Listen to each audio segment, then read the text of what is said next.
చదువు సంస్కారంతో ఉండాలనే ఉద్దేశంతో అందరూ కూడా సర్వే జన సుఖినో భవంతు లోక కళ్యాణార్థమై ఇక్కడ ఈ సామూహిక సాయి వ్రతం చేయడం అనేటటువంటిది మన బీజేపీ ప్రాంగణంలో ఓ అదృష్టంగా భావిస్తున్నాం. మీరందరూ కూడా ఈ స్థానాల్లో కూర్చున్నట్లయితే త్వరలో బ్రహ్మశ్రీ డాక్టర్ దేవిశ్రీ గారు ఇక్కడికి విచ్చేస్తున్నారు. వారు విచ్చేసిన తర్వాత వేద పండితుల ద్వారా ఈ సామూహిక సాయి వ్రతం అవుతుంది. మీరందరూ కూడా సాయి నామంతో చక్కటి దీక్షతో సాయి వ్రతం చేసి సాయి కృపకు పాత్ర కాగని కోరుతున్నా.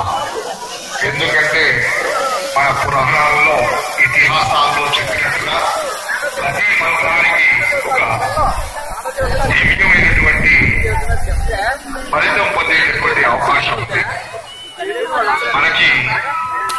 అదేవిధంగా మీరు ప్రతి మంత్రంకి ఏ విధంగా మనం చేసుకోవాలి, మనకి ఉన్నటువంటి బాధలకి విముక్తి పొందడానికి మన ఋషులు చూపెట్టినటువంటి ఆ దారి, వాటిని అన్నిటిని కూడా ఆ సారాన్నంతా కూడా గ్రహించి బ్రహ్మశ్రీ డాక్టర్ దేవిశ్రీ గారు మనకందరికీ కూడా చిన్న చిన్నగా ఏ విధంగా మనకి అందుబాటులో ఉన్నటువంటివి ఏ విధంగా చేసుకొని మన మంచి ఫలితాలు పొంది మంచి ఆనంద జీవితాలు గడపాలనే ఉద్దేశంతో వారు ఈ ఓంకార ప్రోగ్రాం ద్వారా ఎందరో కొన్ని లక్షల జీవితాలకు ఆనందాల్లోకి తీసుకెళ్లినటువంటి మహానుభావులు.